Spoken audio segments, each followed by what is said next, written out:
جوانی به عدالت را چی گویم، عروسی به نظافت را چی گویم. جوانی به عدالت را چی گویم، عروسی به نظافت را چی گویم.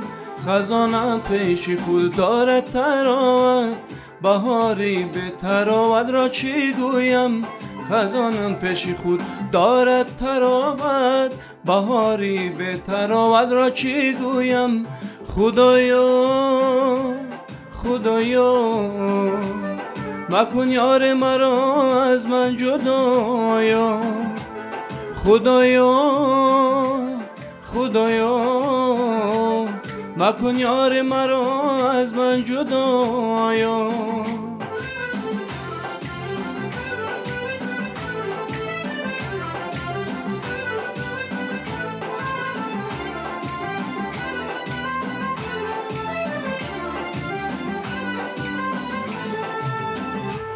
نویسم نامه سازم روانه، گلی جانم ای مرا بخوانه. نویسم نامه سازم روانه، گلی جانم ای مرا بخوانه. بخواند و بفهمد و بگیرید، به شرط قدری شرف را بدانه. بخواند و بفهمد و بگیرید، به شرط قدری شرف را بدانه. خدایا خدایا مکن یار مرا از من جدایا. خدایا خدایا مکن یار مرا از من جدایا.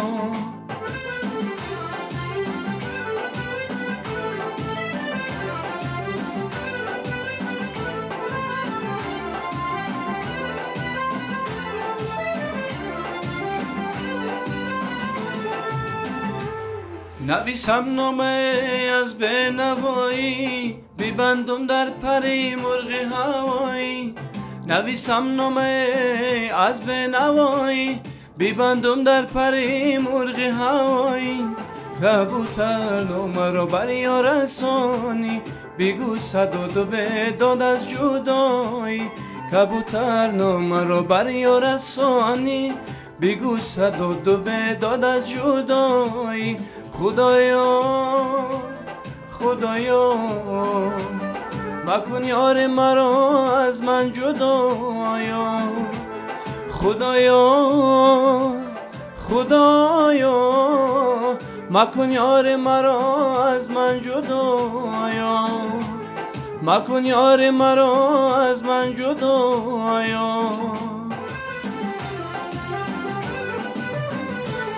سلام تماشاگران گرامی، من یوسفی گلریزی هستم. اینجا برنامه هنرمند است، کانال جمعه تیوی.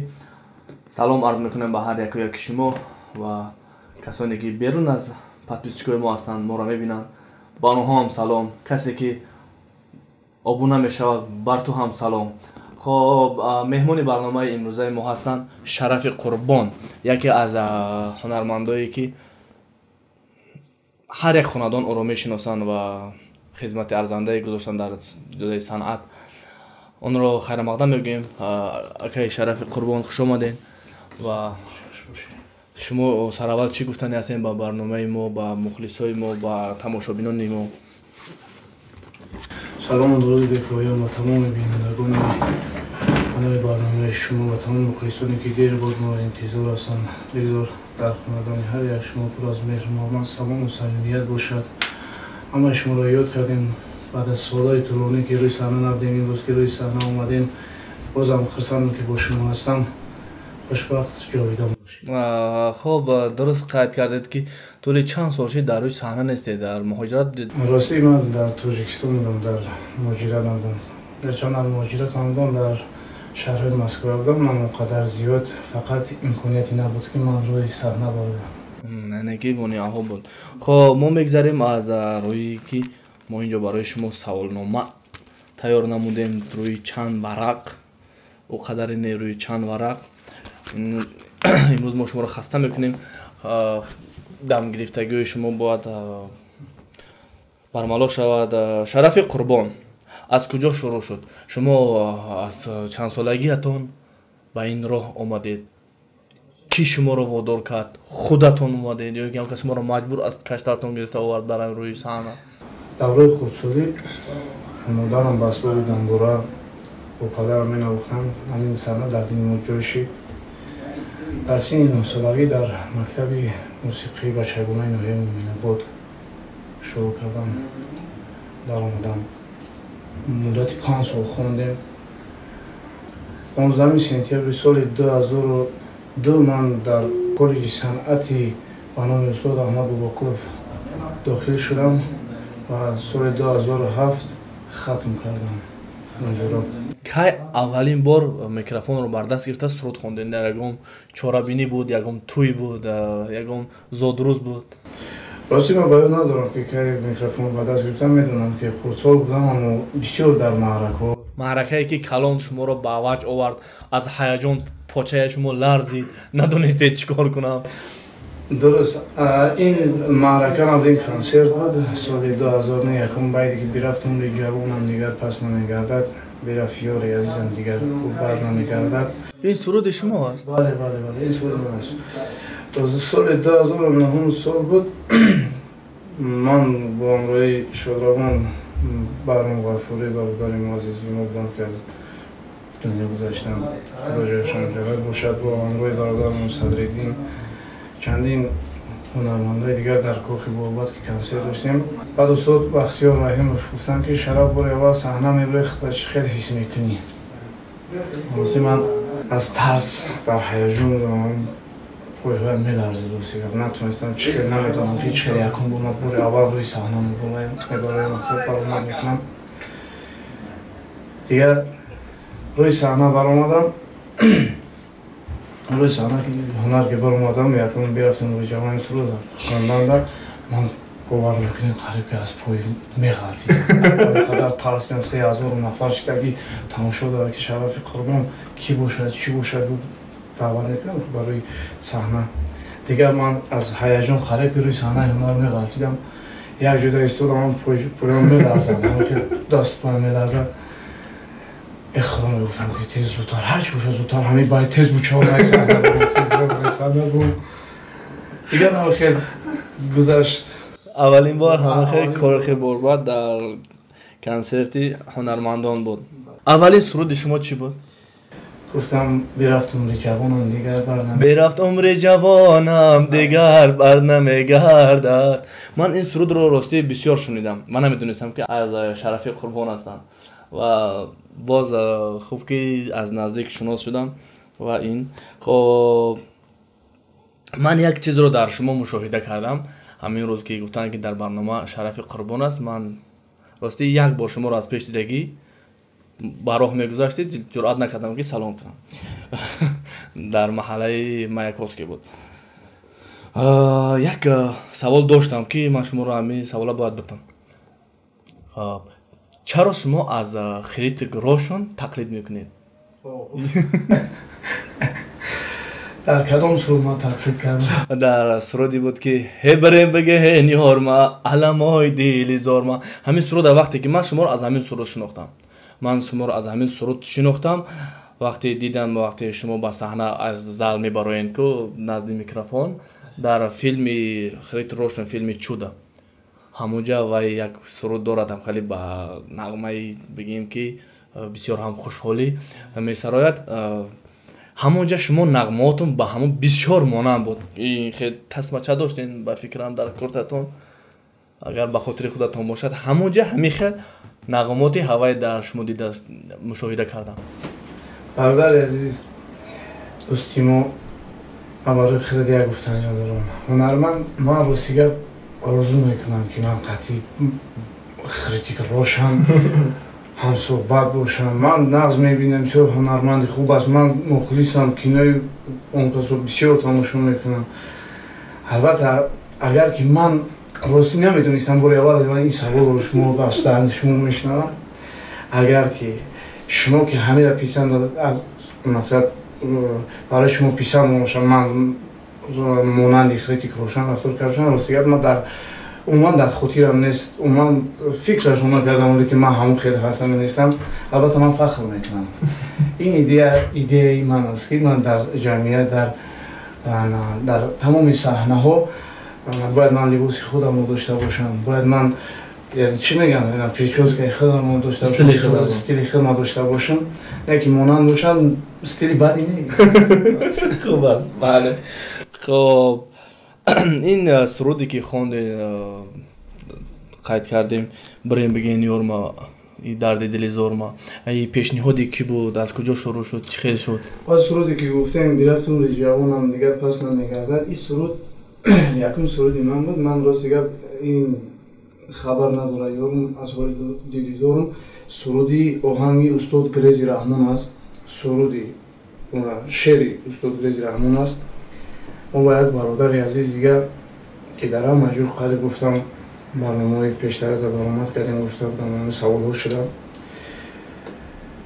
دولت جان گفتن یک دوستی عزیزی ما که در کدام استودیوی ثبت کرده بود خواندم. من دیدم روز که می سرود به حد عالی من برای من پسند بود. بعد ما دولت جان گفتم دولت جان همین سرودی بیرفتم روی جوان هم دیگر بر نمیگرد ایرد تو خون این سرودی شما رو من میخوانم.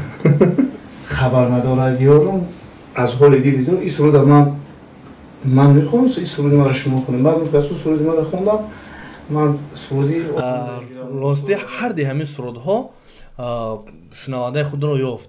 هر دی همین سرودها همین متن خاصی داشت که تماشابین از اون خسته نمیشود. من اگر هر باری گوش کنم بیرفت عمر جوانم دیگر بر پس نمیگردد راستی من یک محزونی فرا میگیرد. چشمانم اشک میشد چون که هر کس یک خاطره خودش رو دارد که دیگر بر نمیگردد. خب این کس از شما را خوندن شما از وی کس خوندین بسیار خوب بسیار هم عالی اومده است. شرف جان در صنعت مانع ها زیاد میشوند. من این سوال قریب در همه میتم. همین شما در چی مانع ها اومدگی وادار که در همین صحنه کدام مانع ها چی ردی صد راهی شما شد؟ خیر در زندگی به مشکلی نمیشه. البته مشکلی زیاد هست که همه مشکلی را که نمبر کنیم روز که خلاص نمیشه. من به خاطر اگر در باره سرودهای نکردن 7 سال خاموشی طولانی اومد پشتیبانی باشیم برادر عزیز من در کاری دولت بودم. من بسیار دولت زیاد داشتم. من در کماندیروفگاه میرفتم سفرهای خدمتی میرفتم. مثلا اوره زندگی سرسون سرگرمی زندگی دیگر به صنعت نمیرسیدم. و هر حال ما کوشش کردیم که از همه یک طرف کنیم و کم تر وقت ببینیم برای صنعت پیشروی کنیم. شما اگر مخفی نباشد در دولت چیکار میکردید؟ کار دولتی؟ من در انسامبل شرف وزارت مدافع جمهوری تاجیکستان کار میکردم. عضو از انسامبل شرف وزارت مدافع و انسامبل مضمون گذاشتم. از در انسامبل مضمون دولت وزارت مدافع کار میکنم. در دولت مقصد چیزهایی است کارهایی است که من وقت پیدا نمیشد که باید که ساعت 8 تا 5 کار کنی. دیگر وقتی استودیو روی استودیو ایجاد اینا نیست. درست. اولین کنسرت شرف قربان کی بود و مردم اونو چه خیلی پذیرفتن؟ سال 2011 10 و 11 بود از افغانستان. سال 2011 بود از افغانستان سرودی با گب با بالوها کشیده غریبی از استاد امیرجان صبوری این سرود آوردم. بعد سرود رو هم با تنظیم رو آوردیم خوندیم. در استودیو بود که مالبوم تیار شد. استودیو اسپرمارجان که آقای سعید زیدالعابدی میگفتم دیرکتور استودیو برادر ما یک تصمیم گرفتیم که همین سرود امپیتی رو یک کنسرت مونیم. و در 2011 در کاخ جامی یکم کنسرت مونده ولی در یکم کنسرت باز هم ما رو مخفی زدن صورت ما رو نزدن. همه رو زدن صورت ما رو نزدن ما رو مخفی بدیم. بعد همون مخفی بعد رکلام رو سر بودیم مایده قفای دوادوی خیلی دیگه استودیو برادر خودشینوس چینیم یوردم کردن هم یکم کنسرت ما برآمدم بعد یکم کنسرت که برآمد دیگه مخلصان زیاد شدن دیگه مو کنسرت رو موندم گیر یکم کنسرت در مخلصا چه خیلی پذیرفتن یکم کنسرت ما در مخلصا خوب پذیرفتن ولی از 200 نفر آدم زیاد نبود به خاطر اینکه شما رو مخفی گذاشتن مخلصا نیومدن نه به خاطر که ما را هیچ کنم میشنم به خاطر بله درست است همین سرودی که با گپ از همین میتونه که 4 مصرع برای مخلصای ما زمزمه کنی به آهنگ البته غریبی رفت بار عاشقانه غبار رهگذار عاشقانه غبار رهگذار عاشقانه اگر چی در کنار من کسی نیست ولی من در کنار عاشقانم ولی من در کنار عاشقانم بگو دشمن چی گفته است با تو از من چی گفته است ولی هر چی که گفته است ای گپا گپی بافته است زنده باشین هر چی که گفته است این گپا گپی بافته است بسیار خوب یک سرود شما رو من در با فکرم کنسرتی شما تماشا کردم آچه دشمن من دشمن خودی بوده است این دشمن خودی شما کی بود؟ این شعر شویر است راستی در رفیت یک مطلب از چه است میگم سیب رو کرم از درون خودش میخورد همین خاطر در اویله نیست که مثلا هر یک اویله ده هست یک آدمی که یک اویله را اوزور میته غم میته گفتی روسو سیمیل بیز رو نمیباید انا به خاطر شعر شویر است مو شعری مو شاعر برادر ما توجیه میخورم 2009 که همین سخنان کردم دیگه نوستوندم تغییر کردم که ما خورسا بودیم دیگه در فکری نمیگفتیم که این چی معنی دارم برای ما مهم آهنگ شعر معقول ما باید که بخونیم سال 2009 سال بود ما همین شعر وقتی که من گوش کردم شما دستگل آوردید با مادرتان با فکرم خطا نکنم همین خیلی تقدیم مادرتان برعکس بود همونجا گفتین که اوچه دشمن من دشمن خودی بود است من راستی احساس کردم که شما البته دشمن دارید که شما این درد شما را وادار کرد که همین سخنان را زنین در سرودتان راستی ما دشمن ما نمیدونم که است البته بودم یکون انسان فکر میکنم که به دشمن نمیشود ما راستی میبینیم در اینترنت و دیدون برادر ما زیادی موضوع چی نیفتم از قبرستان ها برای خاطر یکون انسان به دشمن نمیشود نمیگویم که من به دشمنم شاید که دشمن های مزید من دشمنم دوست میدارم اگر که باشم که بیایم من امون دشمنایی که مرا شما میبینن شاید با یکون رای خطای مرا دیده باشند که یکون بزرگی مرا از ما دیده باشند بیایم من او را دوستشون میدارم من بخشش ما بابا میرسونم عذر میخواهم با ایشالا باوری دارم که یکون معرکه گشوندن به یکون پول برام خدمت کنم به یکون راستی بار شده است که در یکون توی به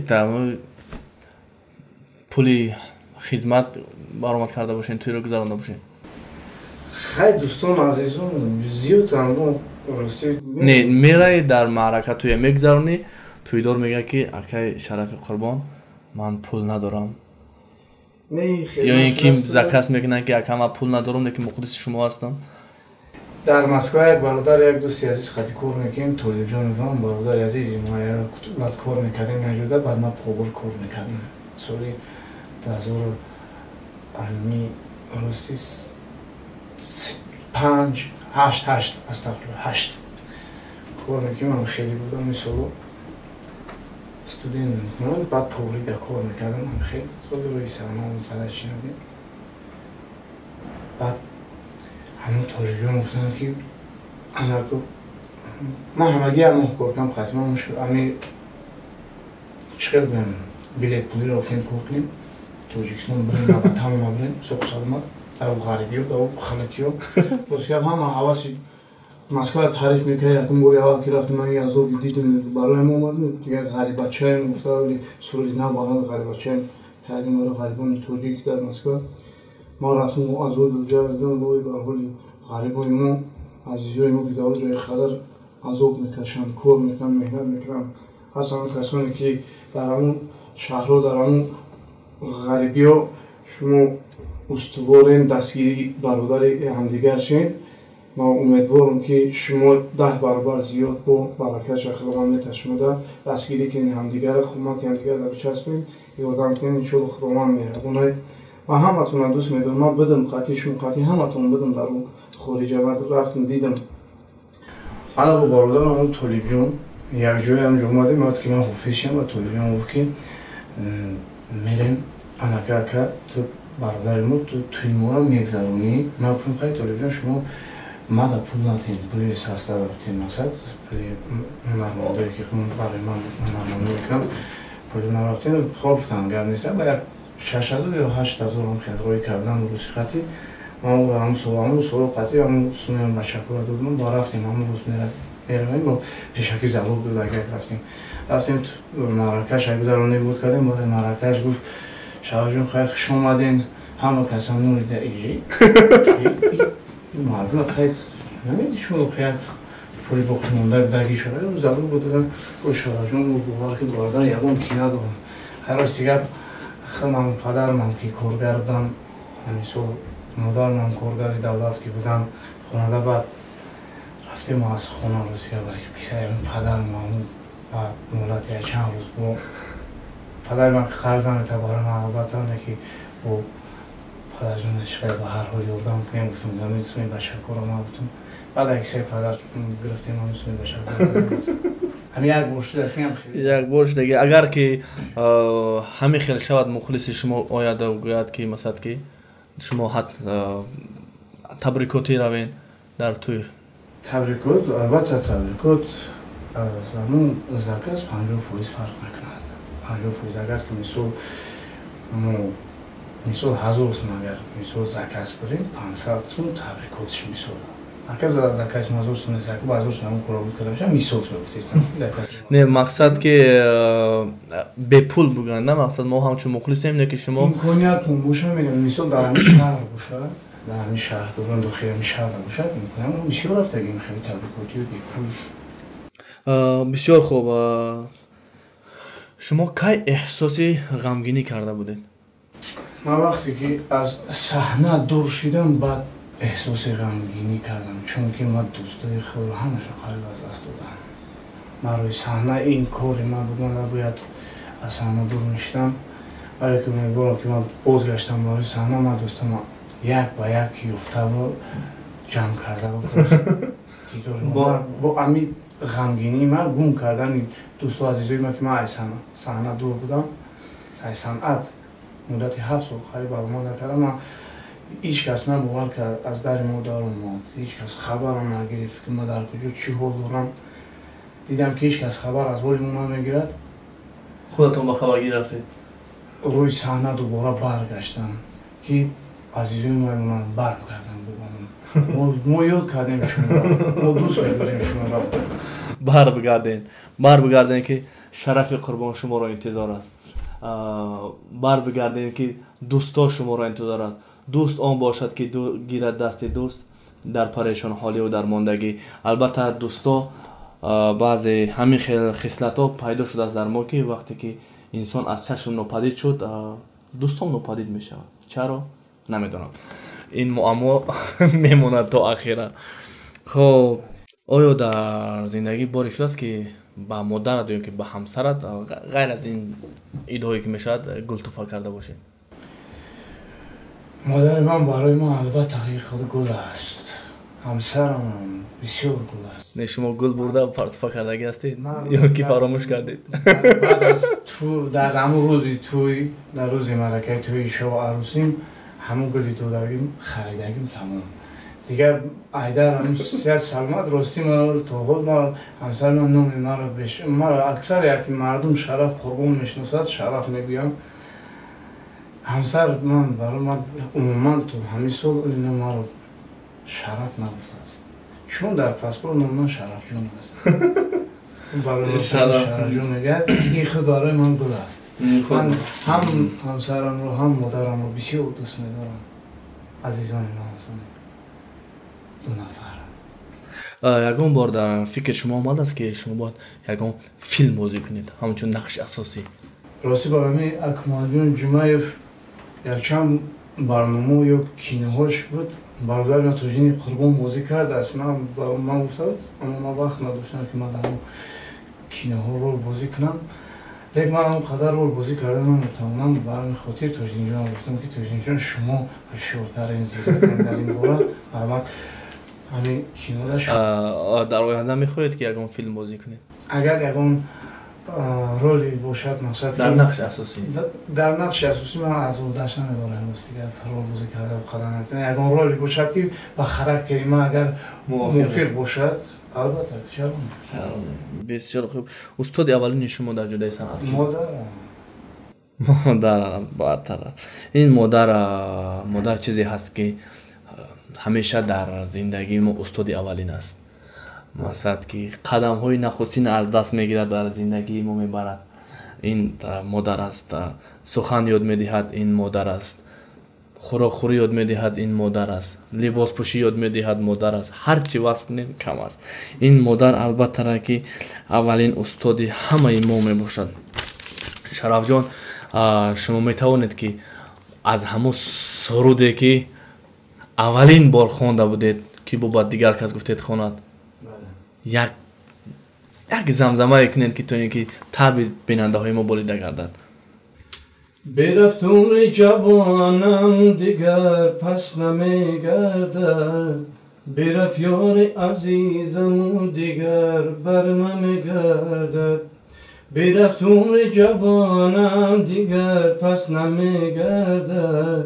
برفت یار عزیزم دیگر بر نمیگردد برفت یار عزیزم دیگر بر نمیگردد خدا جان عاشقم عاشق‌ترم کن با کوهی عاشقان خاکسترم کن برفت و ماه من رویش ندیدم مرا دستمان به دست دل برم کن برفت و ماه من رویش ندیدم مرا دستمان به دست دل برم کن راستی در محرکه بودم در این خنکی کم ترسب هوا سرد آوازم خسته شدم بسیار هم راستی بسیار هم صدای خوب دارید بسیار هم صدای هست که قوی است صدای زنگوله دار با اصطلاح جوانی بگیریم اگر بحث دارد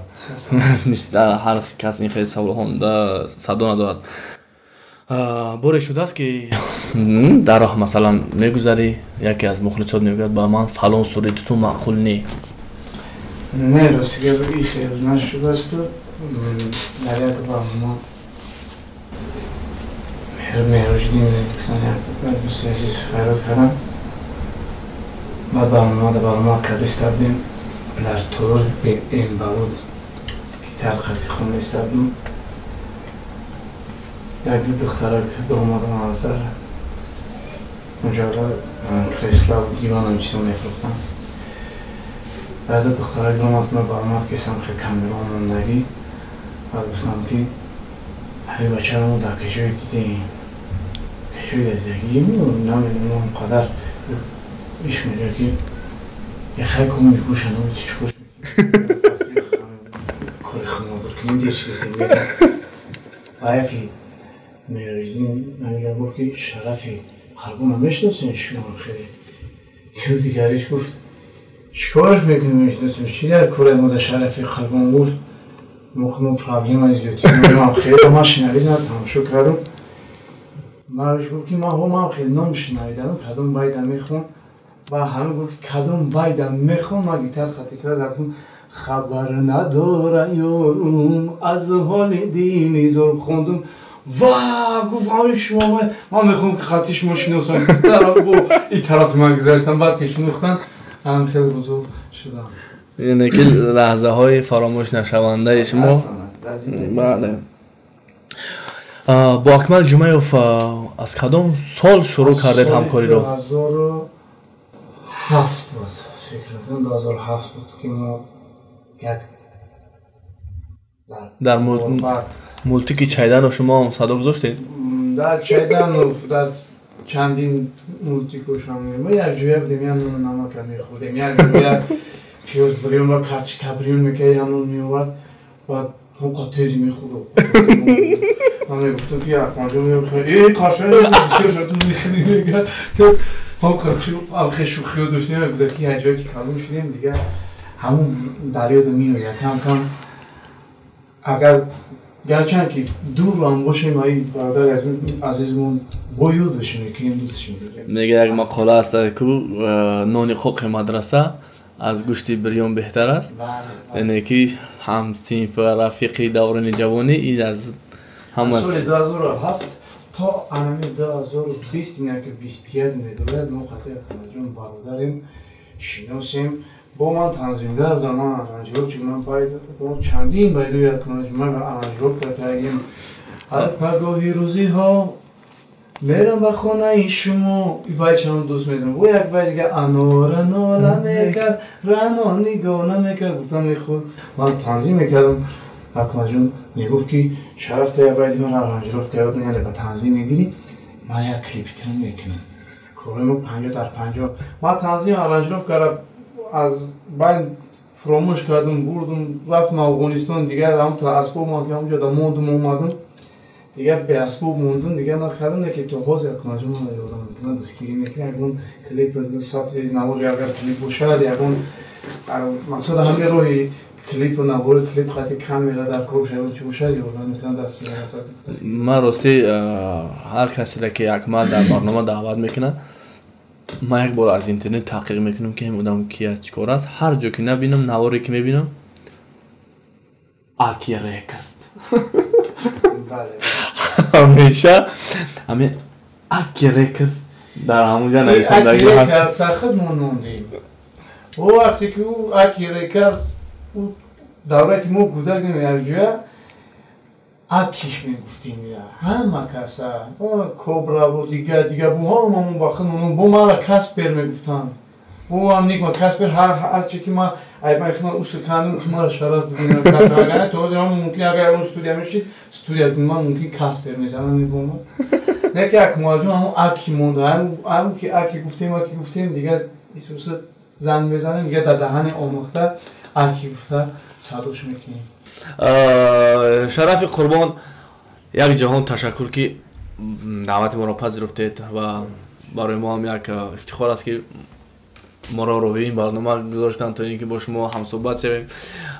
نقشه ها در آینده چی است بعد این قدر نبودن در روی صحنه؟ راستی یک کس گفته بود که روی صحنه آمدن آسان است اما ایستادن کمی سهل است صعب یعنی که مشکل است ایستادن در روی صحنه. شما دور شدید از صحنه 7 سال خب کاری خدمتی داشتید کاری دولتی داشتید شما دوباره برگشتید یعنی آینده چی نقشه ها دارید چی هدف ها دارید نصیب باشد؟ سلامت باشید دوستی عزیزم من در آینده ان شاء الله ناقص وردو که تیار شدم قریب که البوم تیار شدم البته که می یک البوم تیار کنم بازم اون راه صنعتی خودمون ما در کار ایجادیاتی خودمون مشغول میشویم. من قشنگ در کار دعوت هم بودم من از صحنه دور بودم از صنعت دور نبودم.